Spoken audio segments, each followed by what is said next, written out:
día, Dios les bendiga. Qué bueno que ya estamos aquí nuevamente reunidos para seguir en la segunda parte del Evangelio de Juan dentro de la escuela bíblica del día de hoy.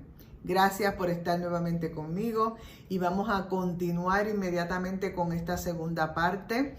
La primera estuvimos hablando originalmente un poquito con relación a Juan, el prólogo maravilloso que realiza, donde hace la introducción magistral de quién era nuestro Señor Jesucristo. Les mencioné que tampoco en el libro de Juan se menciona a él perfectamente como su autor, pero los estudiosos y teólogos han indicado y señalado que verdaderamente fue Juan el maravilloso y conocido discípulo amado de Jesús, porque él lo menciona en muchas partes dentro de su magistral obra literaria de la vida de Jesús. Recalcamos e indicamos que el tema central y principal de Jesús es demostrarle a las personas el amor que Jesús tiene para con cada uno de ellos, que Jesús los conoce desde lo más profundo de su ser, más que ellos mismos, y que él primeramente estuvo con el Padre, era parte del Padre, era el Verbo, era la palabra, y estuvo con Dios y vino a morar con nosotros y se hizo carne para convivir con nosotros y murió y resucitó, pero gloria a Dios, está en la gloria con el Padre. Vamos inmediatamente a orar para dar comienzo a la clase del día de hoy. Te pido por favor que me acompañes. Amén. Padre, qué bueno es poder entender que tú estás con nosotros como poderoso gigante y nos ayuda, Señor, a través de tu palabra a conocerte más a ti, al Hijo y al Espíritu Santo. Señor, esta clase que sea de conocimiento y que pueda ser, Señor, utilizada para la gloria, para glorificar tu nombre en cada cosa que hagamos. Úsame como tu instrumento y sigue siendo el dueño y Señor de nuestras vidas y que toda la gloria y la honra es para ti exclusivamente, en el nombre de Jesús. Estamos en la segunda parte y vamos a inmediatamente a hablar de la composición del libro de Juan. Como les dije anteriormente, muchos han entendido que el libro de Juan estaba un poco como que distorsionado y sí indican que algunos pasajes dentro del libro no aparecen en un orden, o sea que están desordenados y que muchas veces termina abruptamente un mensaje con el otro. Hay muchos textos que no corresponden al contexto, o sea que comienzan hablando de algo y terminan con otra información, y estos cortes llamativos, por decirlo así, indican los estudiosos que lo catalogan como un poco desordenado el mismo. Hay textos que no corresponden al contexto porque, un ejemplo, en el capítulo 20 finaliza con un epílogo real. Ahí es donde viene siendo el cierre real de la obra del Evangelio, pero él continúa hablando, porque en ese capítulo es donde les hablé de que él vino y de que él vino a salvarnos a todos nosotros. En cambio, en el capítulo 21 continúa entonces con las narraciones de Jesús, ya Jesús resucitado. O sea que el capítulo 20 tendría que haber sido el final del libro, pero él pone este cierre magistral en el 20 y en el 21 continúa entonces hablando de la narración de Jesús ya resucitado, en lugar de haber sido la conclusión, el previo. También en el capítulo 7, versículo 23, aquí Juan está hablando de las fiestas judías y de las fiestas judías de las tiendas. Y ahí Juan mete esta conversación de Jesús indicando de que deseaban matarlo. Y esto deseaban matarlo porque él había hecho la curación de una persona un sábado, pero esta información como que no cae dentro de la fiesta porque los estudiosos entienden que ese acontecimiento de la curación de esta persona enferma había sucedido meses antes o tal vez años antes de esa fiesta. Recuerden que toda esta información es basada en el conocimiento de los teólogos cuando estudian. Otro ejemplo que ellos dicen que como que no coincide o como que lo meten abruptamente en el pasaje es cuando están dando el discurso del buen pastor. Ahí Juan también intercala lo de la curación de aquel ciego de nacimiento. Y como que es algo abrupto dentro de la escena que se escribe en el libro. También a partir del capítulo 13, el Evangelio comienza a desarrollar la muerte, pasión y resurrección de nuestro Señor Jesucristo. Y indica que al finalizar de la Santa Cena, Jesús da una orden. Dice, levántense y vámonos de aquí. Pero inmediatamente en el versículo que sigue atrás, Juan comienza a poner de como que si Jesús continuara hablando, o sea, esa interrupción no hubiera existido, porque entonces él sigue hablando de que soy la vid verdadera y mi padre es el viñador. O sea, como que mezcla un acontecimiento con otro y que no van como que en el contexto y no va en el orden. Otra de las cosas que los teólogos han visto en el libro de Juan es que las palabras retornan a la narración nuevamente. Él está contando algo y nuevamente como que cae a estas palabras. En Juan 18.1 dice, habiendo dicho Jesús estas cosas, salió con sus discípulos al otro lado del torrente de Cedrón. El resultado evidente de todo esto, a pesar de que fue en el capítulo 18.1 que Juan lo menciona, toda esta situación aconteció sí en los capítulos 15, 16 y 17. Así que vemos como que hay algo que se está diciendo posteriormente cuando en los capítulos 15, 16 y 17 fue que acontecieron los mismos. También algo que Juan menciona es que Jesús bautizaba, pero en realidad Jesús nunca bautizó. Quienes bautizaban eran sus propios discípulos. Esto le da a conocer, mientras que Jesús lo que decía, les he dado a conocer todo lo que oí de mi Padre, pero todavía tengo muchas otras cosas que decirle.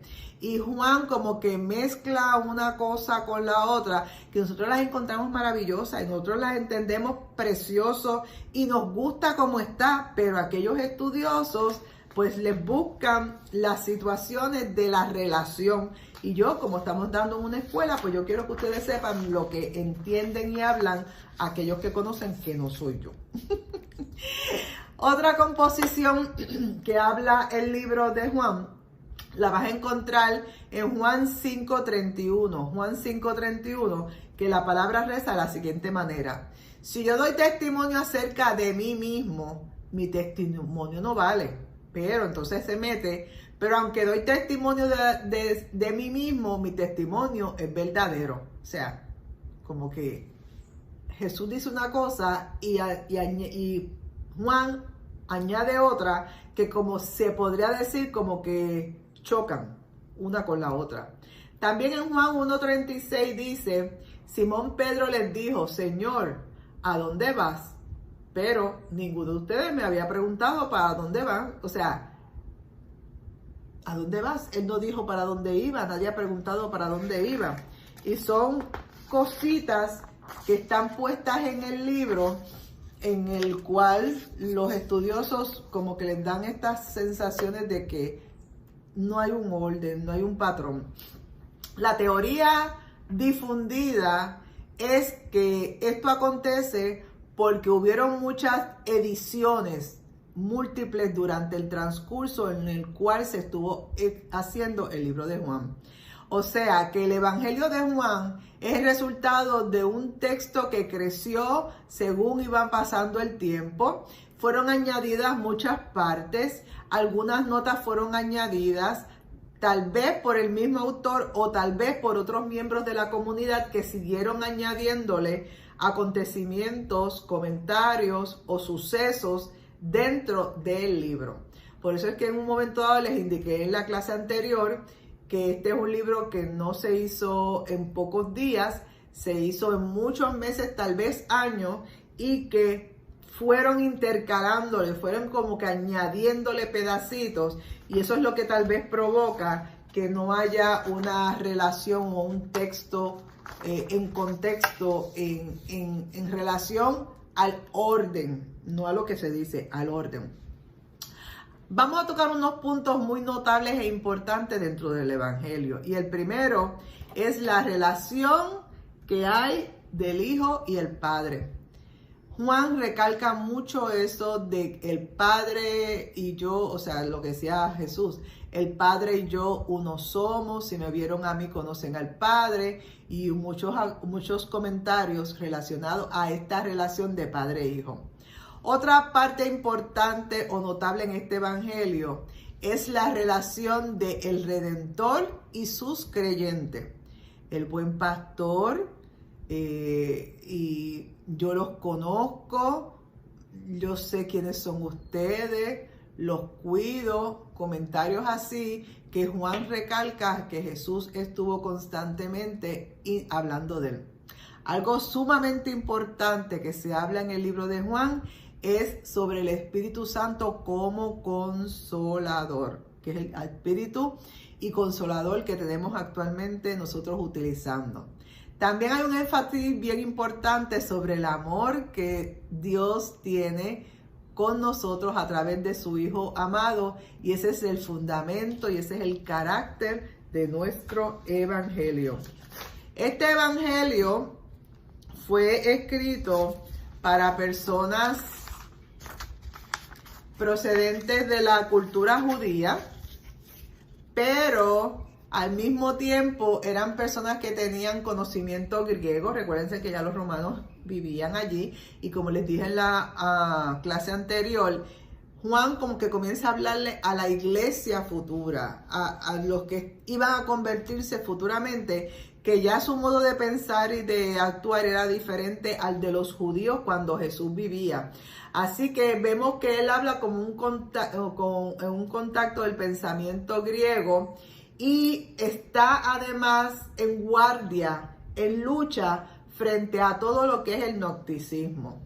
El gnosticismo es la escuela en la que se pretendía todo resolverlo o todo hablarlo basado en el conocimiento y la razón humana, echando afuera todo lo que es en base a fe, como usted y yo vivimos hoy en día. Nosotros creemos por fe. Yo no vi a Jesús, yo no conviví con él, pero por fe creo que él es el Hijo de Dios, que se hizo hombre, que murió por mí, que resucitó y está sentado a la diestra del Padre e intercede por mí todos los días. Por fe yo lo creo. Y Juan en aquel tiempo estaba bien pendiente a todo este mover gnóstico que había comenzado a ejercer para tratar de abolir el trato de Dios para con el pueblo, porque ellos querían todo resolverlo a 1 más 1 es 2. Y para Dios 1 más 1 puede ser 100. ¿Entiendes? De acuerdo con la opinión, en esta composición, de acuerdo con la opinión general, el Evangelio debe ser remitido a la última parte del siglo I, como les dije anteriormente, entre los años 90 hasta el 96, entre esos años. La base que sustenta esta opinión se resume de la siguiente manera. Número 1, el Evangelio fue compuesto después de los 3 sinópticos originales, después de Mateos, Marcos y Lucas. Él fue el final, el último que se hizo. Fue escrito después de la muerte de Pedro, puesto que en el capítulo 21 del 18 al 19, Juan 21 del 18 al 19, Juan menciona la muerte del príncipe de los apóstoles. Y ese príncipe de los apóstoles era Pedro, porque era la cabeza de todos ellos, ¿verdad? También vemos que fue escrito después de la destrucción de Jerusalén y del templo, porque él hace referencias de estos dos acontecimientos dentro de su libro. Lo va a poder encontrar en Juan 11:18, Juan 11:18, en Juan 18:1, Juan 18:1 y Juan 19:41. Juan 19:41, él hace referencia a estos acontecimientos, así que él todavía para estos acontecimientos estaba vivo y se pudo redactar. Y en el texto de Juan 21:23, en el Juan 21:23, implica a Juan ya como de una edad muy avanzada cuando escribió el Evangelio, porque a pesar de que aquí se menciona de que Jesús es cuando indica de que hablando de Juan, no vería muerte, pues si él acontece pasado ese tiempo y puede escribir todos estos acontecimientos que les estoy mencionando, da a entender que era un hombre que ya tenía bastante edad. Aquellos que negaban la divinidad de Jesucristo, a esos eran los que Juan iba a combatir. Durante todo su evangelio, lo que quería era combatir esa herejía, que la herejía es estar en contra de lo que es la base, el concepto cristiano. Están en contra de eso. Y Juan comienza a luchar y a pelear en contra de la herejía que estaba comenzando a surgir, y hoy en día hay más herejes todavía que quieren irse en contra de quién era Jesús y de qué él hizo. Finalmente vamos a ver que en el prólogo que él realiza fue escrito para el año 200 después de Cristo, más o menos, donde él indica, se habla de que él indica que el apóstol Juan escribió el Evangelio en la provincia de Asia. Los estudiosos indican que en este prólogo monarquino habla de que Juan escribió en la provincia de Asia, que todos ustedes y yo sabemos que es el famoso Patmos, la isla de Patmos, que está en el Apocalipsis registrada. El destierro de Juan a Patmos ocurrió en el año del reinado de Domiciano, esto alrededor del año 95. Así que ya vemos muchos años después que Cristo murió, que todavía Juan está vivo en la isla de Patmos. Pocos meses antes de su muerte, que fue el 18 de septiembre del 96, el emperador había descontinuado la persecución de los cristianos y llamó a los exiliados. O sea que cuando el emperador descontinuó esa orden, fue para después del 18 de septiembre. Así que vemos que todavía para ese año del 96 todavía Juan estaba vivo y escribiendo. La evidencia podría indicar entonces la composición del Evangelio ya para los 90 o uno de los años subsiguientes después de ese acontecimiento. El lugar de composición, como les dije, es en Asia, y eso lo recalca en la declaración de San Irineo, donde indica que ese evangelio realmente fue escrito en Asia y está utilizando unas referencias tempranas con relación a cosas que él escribió. No había necesidad de incitarlos. O sea, los primeros lectores del evangelio fueron los cristianos de la segunda y tercera generación en Asia Menor después de Cristo. Y a esos es que va dirigido más el Evangelio de Juan. Y no había necesidad en aquel momento para incitarlos a los elementos de la fe. Por eso Juan recalcaba de que ellos todavía vivían por fe, creyendo por lo que se estaba hablando y comentando entre todos los que habían sobrevivido a Jesús. Y su evangelio es para confirmarlos contra aquellos ataques de los que estaban haciendo herejías tratando de minar y abolir o quitar la fe que ellos tenían. El Evangelio en sí mismo facilita la solución de quién es su autor, porque él se menciona en muchos momentos como el amado. El carácter de esta obra, vamos a tocarlo ahora, y dice que el carácter general de la obra podemos obtener diferentes información relacionadas a quién fue su autor. El autor era un judío palestino y que estaba muy familiarizado con el griego helénico, que el griego helénico es porque es de Grecia, o sea, ese es un idioma de Grecia, y que era un idioma de las clases altas. Da a entender de que Juan no fue un estudioso, pero la categoría social de él era de una clase alta. Continuamos. Se despliega en el libro de Juan el conocimiento exacto de las condiciones geográficas y sociales y culturales de Palestina en aquel tiempo, aunque hace referencias muy ligeras, pero lo que se menciona está correcto.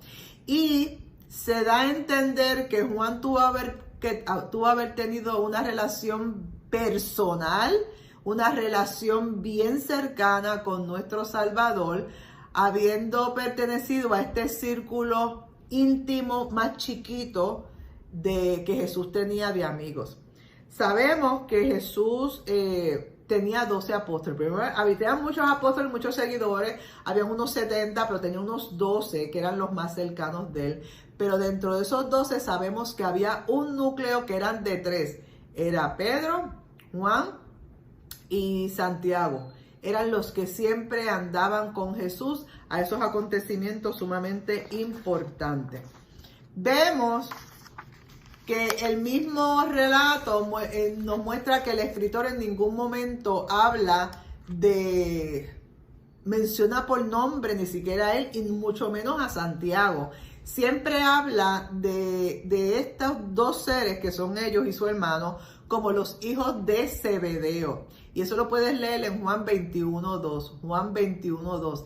En ningún momento usted va a ver a Juan haciendo referencia de estos nombres de estos apóstoles superiores, porque siempre habla de ellos como hijos de Zebedeo y no menciona sus nombres exactamente. El estilo, en varias ocasiones también podemos ver que hay incidentes en que Juan trata de involucrar, que estaba involucrado como él, como apóstol, pero evita nuevamente mencionar su nombre. Puedes leer en Juan 1:37 al 40, Juan 1:37 al 40, Juan 18:15-16, Juan 18:15-16 y Juan 23:10. Juan 23:10. Él está involucrado en esos acontecimientos, pero él no menciona yo Juan o Juan. No, él no se menciona en ningún momento. Tanto es así que hay 9 veces que él menciona de Juan el precursor, Juan el Bautista. Él sí menciona a Juan el Bautista con su nombre, el precursor, el que abrió camino, el que estuvo antes. Ese Juan, él sí lo menciona, pero su propio nombre, él no lo indica. Juan es el mismo, usa el mismo estilo de los diferentes testigos oculares que tiene la Biblia.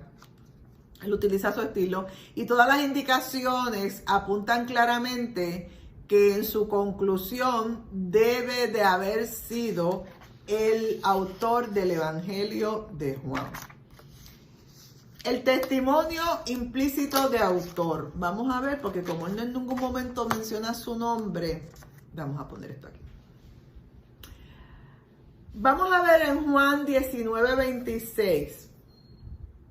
Juan 19:26. Jesús está en su momento de crucifixión y está en la cruz del Calvario. Y él está al lado de María, que María está al lado de la cruz. Y él percibió, vio, estuvo allí cuando a Cristo en el momento de su muerte le abren su costado derecho y habla la siguiente expresión, por decir así, que está redactada en Juan 19:35. Juan 19:35 dice: el que lo vio da testimonio, y su testimonio es verdadero, y él sabe que dice la verdad para que vosotros también creéis. Él no menciona de que él es Juan, sino que él dice: yo estuve allí.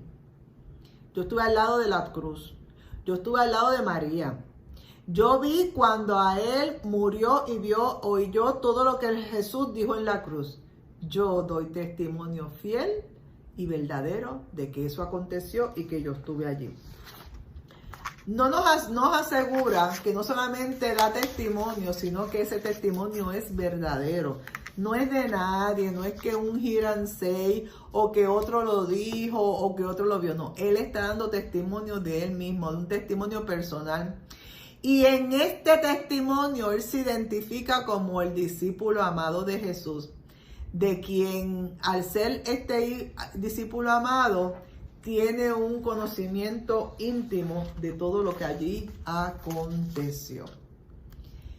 En una forma similar, el autor repite muchas veces en su evangelio lo siguiente, que vas a encontrar en Juan 21:24. Dice: este es el discípulo que da testimonio de estas cosas y las ha escrito, y sabemos que su testimonio es verdadero.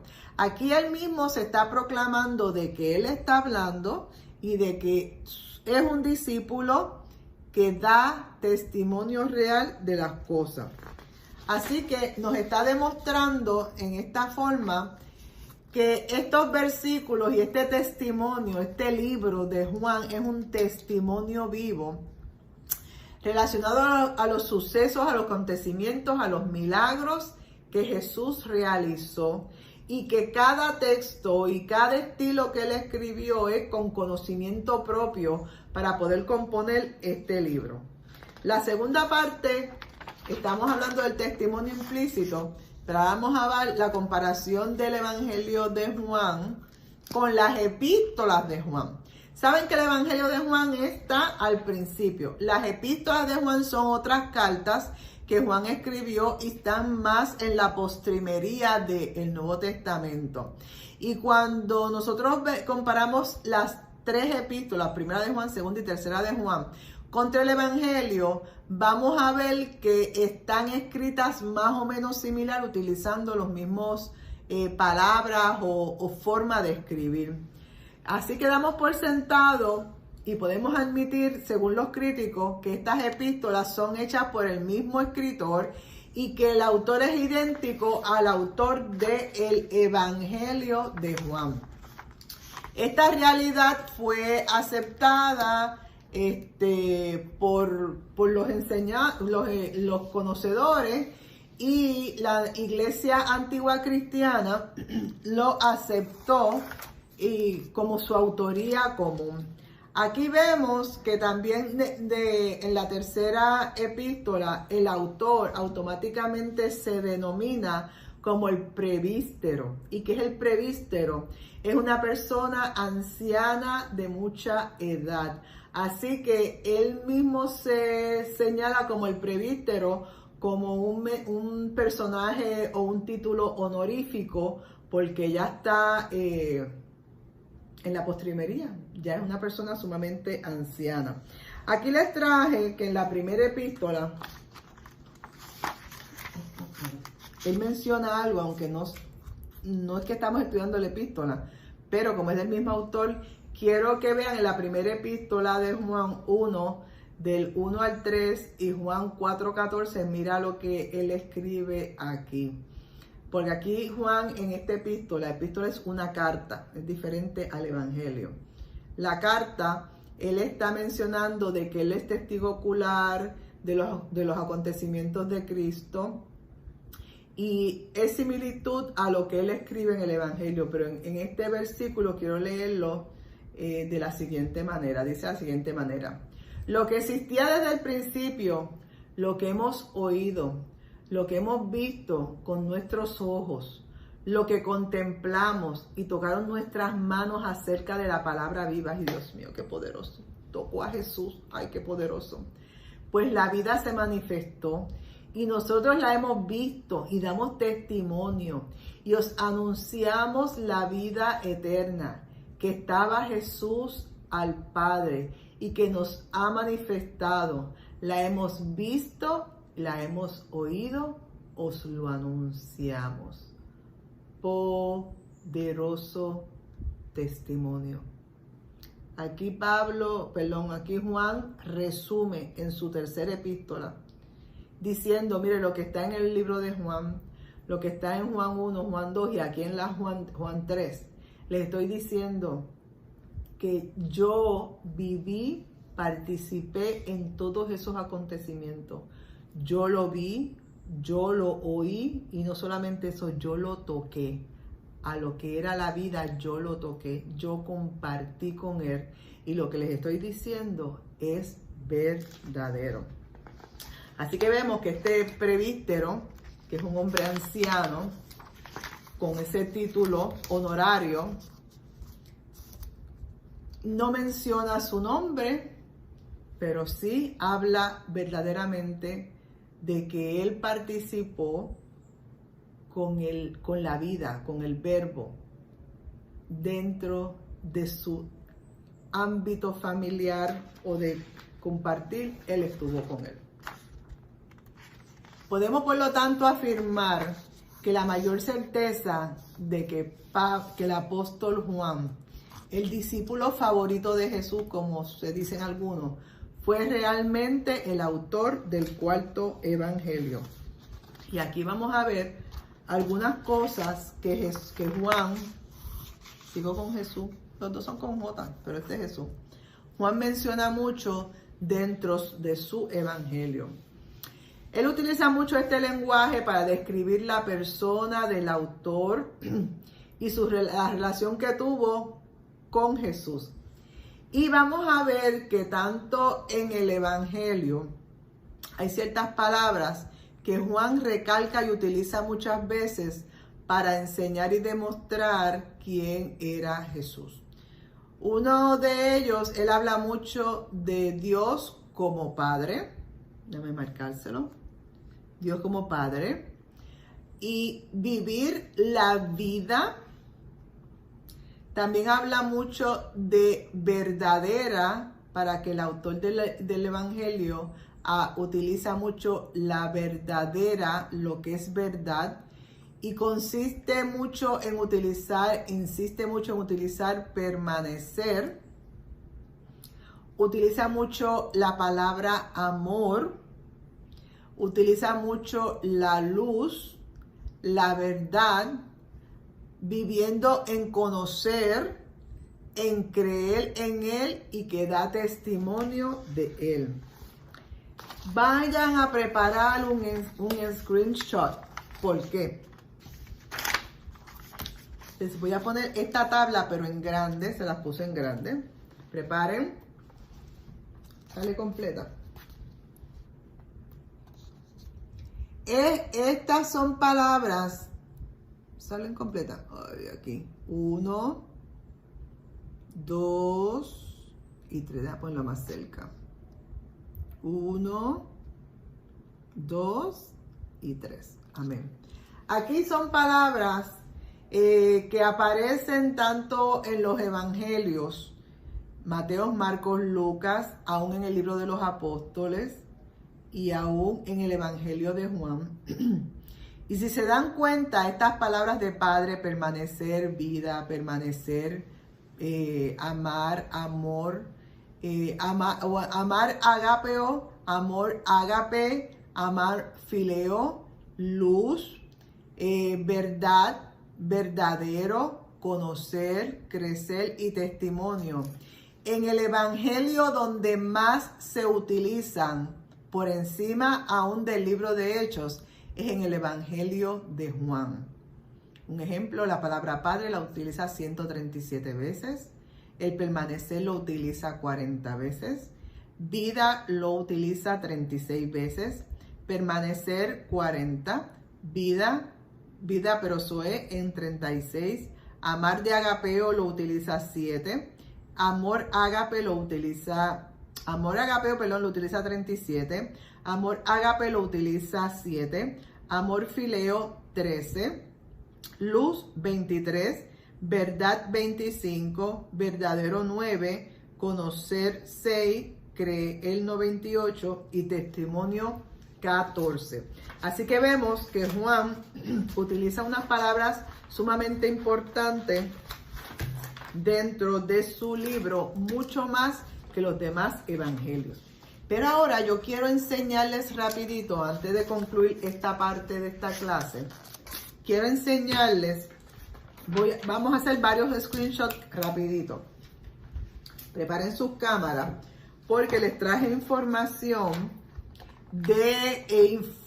información muy importante relacionado a los papiros donde aparece el libro de Juan escrito y cómo encontraron todos esos papiros relacionado. Esta información es para que ustedes la tengan. No voy a ir mucho detalle porque no terminaríamos. Pero un ejemplo, en los papiros del 2, ¿saben lo que es papiro, verdad? Papiros son los libros, no los libros, son unos documentos que han sido encontrados en diferentes momentos y años. Y en esos papeles, que eran unas páginas, a veces eran hechos de la piel de animal o unos materiales específicos y se han encontrado, y de ahí es que se saca toda la información de los evangelios. Déjenme enseñarles. Este es un ejemplo. Este es un ejemplo de un papiro. Ese es el papiro número 75 y lo ves que eran un papel y está escrito, y esos papiros están en diferentes lugares y de esa información es que ellos sacan está escrito el evangelio. Aquí les voy a dar detalles de los papiros del 2, el 5, el 6, el 22 y el 28. Aquí los tienen. Saquen un screenshot. Ahí les habla la fecha de esos papiros, el contenido, o sea, la fecha de cuando se encontraron. El contenido te habla de los versículos que estaban dentro de cada uno de esos papiros. El museo arqueológico donde se encuentra, el número de referencia y en qué ciudad se encuentran esos papiros. Ahí tienen del papiro 2, papiro 5, papiro 6, papiros 22 y papiro 28. Ahora les voy a enseñar información del papiro 36, 39,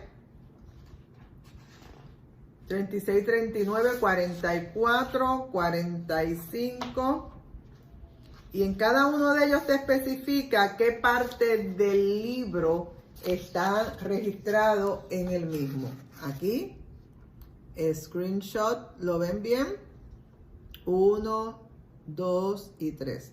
En el papiro 36, por darle un ejemplo, lo que contiene es la parte de Juan del 3 al 14, 3, 14, 18, el 31, 32, 34 y 35.